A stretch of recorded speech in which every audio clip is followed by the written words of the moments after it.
From CBS News Bay Area, this is the Morning Edition. A flashing letter X atop Twitter's headquarters as some San Francisco neighbors complaining about what they say is an intrusion. It's hard to describe how bright it made this intersection. It was still just like a flash of lightning going off. It's such a clown show. Thousands of Taylor Swift fans converge on Levi Stadium for her second and final concert in the Bay Area. And a contest in Pacifica provides middle-aged surfers with a chance to ride the waves again and compete for a trophy. Good morning. It is Sunday, July 30th. Thanks so much for joining us. I'm Devin Feely. Let's start with a quick check of our weather with First Alert meteorologist Karen Pack. Well, the first thing about Sunday, it's just like Saturday. And the thing about Saturday is the numbers were right on the mark for average for this time of year. Let's take what the average daytime highs would be for right now. Concord 88, San Jose's going to 81, Hayward 75. Those are average. Let's switch this now. And instead of looking at average daytime highs, we're going to make that look like today's daytime highs, slide those out, and voila. They might be a degree or two off, but for the most part, you get a repeat of Saturday today. And there is a cool down coming, and that's what I want to talk about in the complete First Alert forecast. The numbers are going down midweek. I'll see you with that in a few minutes. Elon Musk continues to make headlines for how he's handling Twitter, now called X instead. His attempt to rebrand the social media company is not sitting well with his neighbors. Now, this is what people saw living across the street from the new headquarters, at Market and 10th Street in San Francisco after the new sign went up. The city has already launched an investigation into whether X had the proper permits and safety measures in place before removing and replacing the old logo with this giant new one. Now, Betty, you talked with the neighbors and got their reaction to the new flashing sign. Residents who live near the headquarters of Twitter, now called X, say that they received no notice or warning of the flashing light display. Now, as of late Saturday night, that display was not flashing, so it's unclear if it was a short-term or long-term feature. This was the view from Christopher Beal's living room Friday night. The resident and KQED journalist captured the X sign strobing in a now viral video. We came home and tried to watch a movie, and it was flashing through this window so bright that even with the shades down, it was so distracting that we had to leave the room. The city of San Francisco has opened a complaint and launched an investigation into the sign that was installed late Friday on top of its headquarters. I feel like if I was a person that was maybe epileptic or that had a sensitivity to bright lights and strobes, it would be a major problem to live here. For now, it's just an irritant. This is my view of the Twitter building. City officials say erecting a sign on top of a building requires a permit for design and safety reasons. Planning review and approval are also necessary for the installation.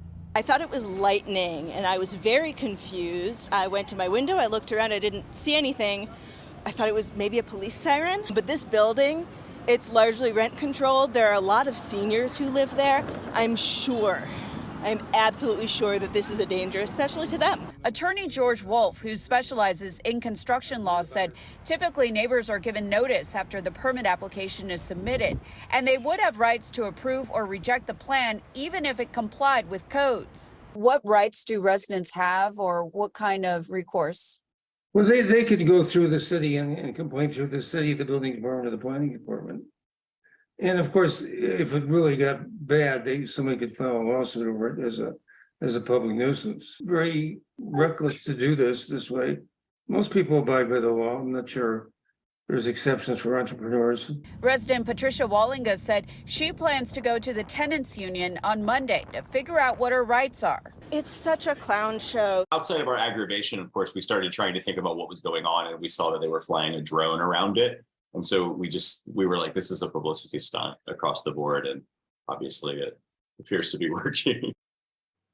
As for why Elon Musk is switching to the new X name, it seems to be an idea that he's been obsessed with for a long time. He wanted to brand a company X since his days with PayPal, and CBS tech analyst Ian Sherr says it's unclear whether this latest move is visionary or just chaotic. There is a lot of history of very derisive personalities who've come in, taken over companies, and been able to turn them into something. And so, look, maybe he can. It feels like it's just a disaster every week. Yeah, despite all of that, Musk says that his company is staying put. Elon Musk shared on Twitter yesterday that he has been offered incentives to move his company's headquarters out of the city. He wrote, "The city is in a doom spiral with one company after another left or leaving. Therefore, they will expect X will move too. We will not." Saturday was a busy day for firefighters in Alameda County. Flames broke out along Interstate 580 on the Altamont Pass yesterday afternoon. This is near North Flynn Road. Video from Citizen app shows how close the fire got to the freeway. It burned in total about 80 acres. And in Pleasanton, evacuation orders have been canceled for people living in the area near Stanley Boulevard and Valley Avenue after a wildfire broke out there last night. The helicopters were brought in to do water drops. Fire officials say that blaze only burned about 3 acres, but it was close to some buildings, so they issued those evacuation orders out of caution. And again, they have now been lifted. I don't know about you, but I'm feeling 22. I can still make the whole. Well, pumped up fans shared their favorite Taylor Swift songs with us before last night's sold-out concert at Levi Stadium. Tens of thousands of fans were in town for the second night of the Eras Tour in the South Bay. The singer's visit is giving a positive jolt to the local economy, from businesses to hotels to public transit. And we sent our Dal in to find out more about the impact and the Swiftie culture that has been pervasive this weekend. Let's turn this music down. I must admit, aside from the songs that I hear on the radio, I know nothing about Taylor Swift. So when my producers asked me to go cover the Eras Tour, I'm like, me? This old fart who knows nothing about Swifties? Okay, sure. So I am driving down to Swiftie Clara, as they're calling it, for the weekend to find out all about the hype and fandom. Swifties started arriving early in the morning, hours before the show would even start, and some were pumped, sharing their favorite Taylor Swift songs. I don't know about you, but I'm feeling 22.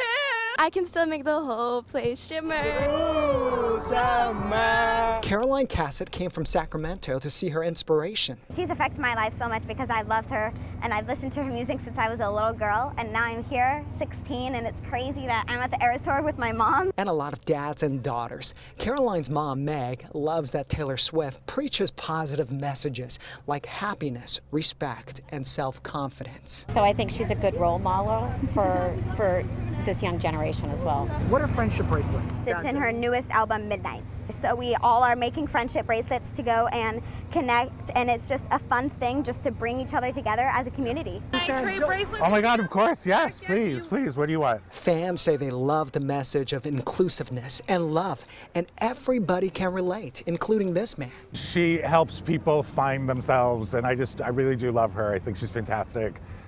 And I couldn't come to this without putting a little extra style into it. And you don't have to be a fan to love Taylor. The GM at this Hilton tells me they're sold out for the weekend. Other nearby hotels are either at or near capacity. It's music to the industry since they've been hit hard by the pandemic. VTA says ridership to Levi Stadium on Friday surpassed historic ridership numbers, an estimated 23,400 boardings on VTA Light Rail, a new record. So then your total's going to be $23.90? At the nearby Pizza My Heart restaurant, the place was packed with Swifties.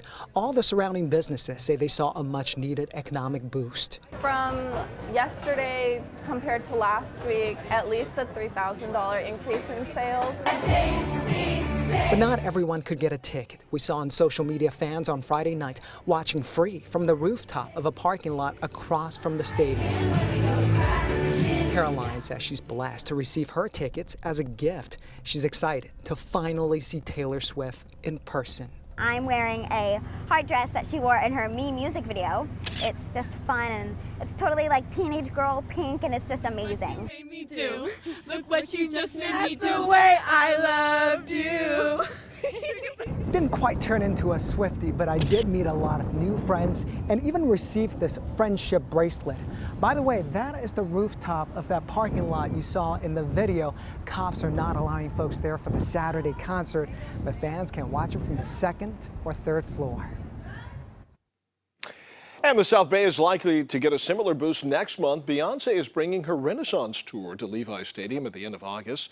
The cheapest tickets for the show is at $260 on Ticketmaster. The most expensive, more than $3,000. Well, coming up, a wildfire in Riverside County continues to expand, forcing evacuations from homes, hundreds of them. Also ahead, a surf contest in Pacifica features competitors who have reached middle age. They're competitive. The older you get, the more competitive you get. Really? The more yelling going on out there. And taking a live look outside, a foggy start to the day. We're going to be right back.